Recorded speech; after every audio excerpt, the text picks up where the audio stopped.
Mengapa dilupakan? Mengapa diabaikan?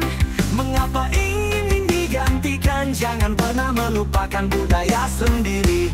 Air menetes tidaklah mungkin ke atas. Seperti itulah karunun kita mewariskan. Ada keluhuran budi kepada kita. Tapi mengapa kini dianggap salah? Kini dianggap tidak sesuai. Kini dianggap menyimpang. Kini dianggap ketinggalan zaman yang sudah terlupakan. Salahnya di mana? Tidak sesuainya di mana? Menyimpangnya di mana? Ketinggalan zamannya di mana? Negeri kita negeri yang santun, jelas berbudaya. Negeri kita tersohor dengan adabnya. Bermacam-macam suku tapi satu.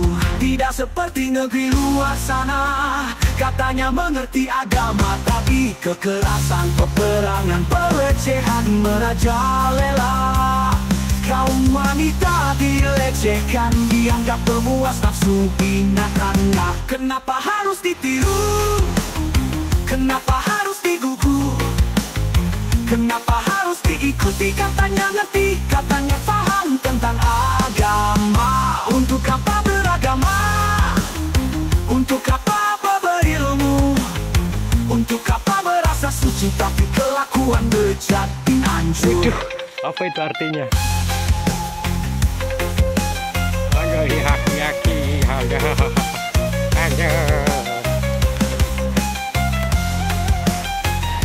Karuhun dan leluhur kita mengajarkan adab keluhuran budi, mengajarkan tatanan dan aturan yang jelas. Mengapa diingkari, kenapa dihianati, mengapa digantikan dengan aturan yang tidak sesuai dengan budaya juga kultur negeri ini.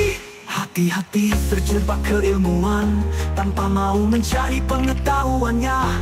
Hati-hati terjebak syariat tapi tidak mau mengenal dirinya.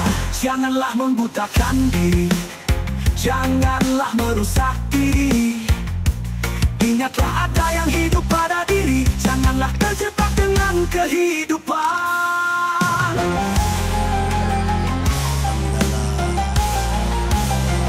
Mari kita kembali lagi kepada tatanan karuhun dan leluhur negeri.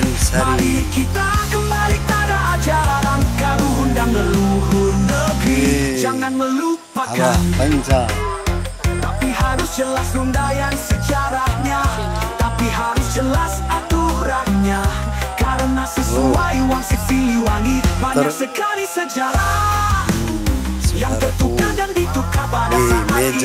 Karena banyaknya kepentingan supaya generasi akan datang negeri ini tidak mengetahui sejarah yang benar dan sangat besar juga hebat tentang negeri kita tercinta ini.